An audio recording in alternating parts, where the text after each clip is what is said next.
现在已经是3点了，然后现在我要来打算读书一下，然后今天会是一个读书的一天呐，然后现在我要来做一下我的东西了。我也不知道为什么，有时候就是我想要跟大家聊一聊，等下会跟你们讲一讲一些关于感情的东西啊，就是等下会聊一聊。OK，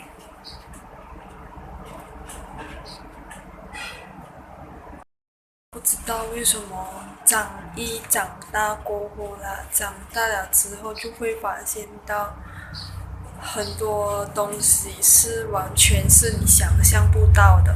意思就是讲呢，很多东西就是你还没有去摩切到，就是摸索到，然后没有去观察，就好像有点点不好的印象啦。但是其实，在讲人际关系那边呢，我是觉得因为我是属于那种比较内向的人，我又不知道现在就是先一步一步慢慢来先哦。然后现在我就已经是解决了一些刚才就是有点点不开心，然后就很烦躁，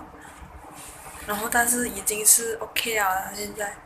的心情，但是有时候就是不要想太多咯，因为我想太多的话就好像会好像有一点点不好啦，然后可能就是我现在要做的东西就是读好自己的书，然后以后的东西就好好的。我是很想要去吃一下东西，缓解一下我的心情，因为我不小心给人家骂了，就是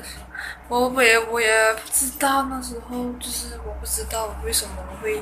变成这样子，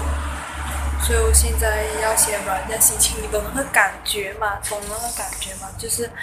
原本你是无端端的，就是没有做错什么东西的，然后给人家骂，给人家讲，那种感觉真的是很像那种，就是哇，我要吃这个冰淇淋，这个巧克力冰淇淋啊，就是我会用汤匙来挖这个，它这个是巧克力来的，